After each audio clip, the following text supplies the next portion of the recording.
আসুন বুঝি সুরামুলকের বাণীর ডাক, তাবারাকাল্লাজি বিয়াদিহিল মুলকু ওয়া হুয়া আলা কুল্লি শাইইন কাদির।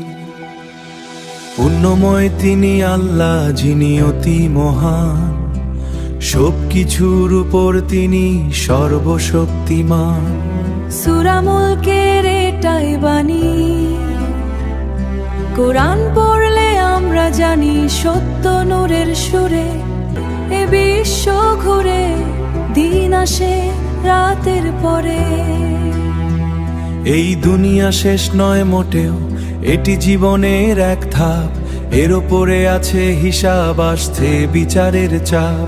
আজকে যারা কাঁদছে নীরবে, যে জালিমদের অত্যাচারে, পড়বে তারা ভীষণা যাবে শেষ বিচারে। তাই জুলুম দেখে বলো না আর, কোথায় তবে রবের বিচার?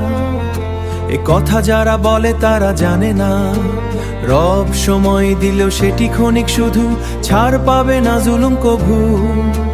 হিসাব নিকাশ সবই আছে নিখুঁত ভাবে রবে কাছে, শাস্তি আযাব আসবে যারে একদিন সকল জালিমদের উপরে।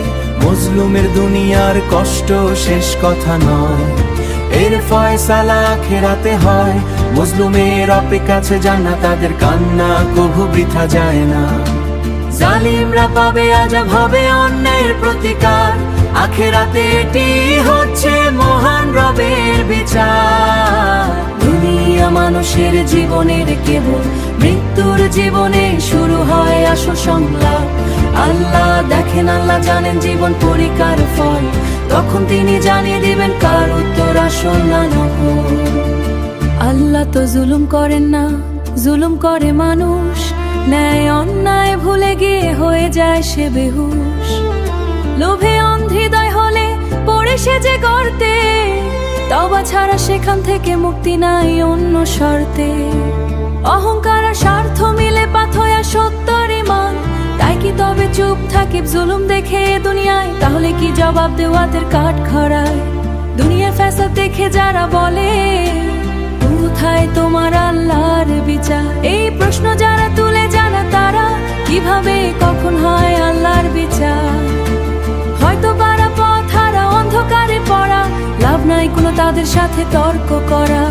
এ দুনিয়া মানুষের জীবনের কেবল একটি ধাপ, মৃত্যুর পরের জীবনে শুরু হয় আসল সংলাপ। আল্লাহ দেখেন, আল্লাহ জানেন জীবন পরীক্ষার ফল, তখন তিনি জানিয়ে দিবেন কার উত্তর আসল না নকল।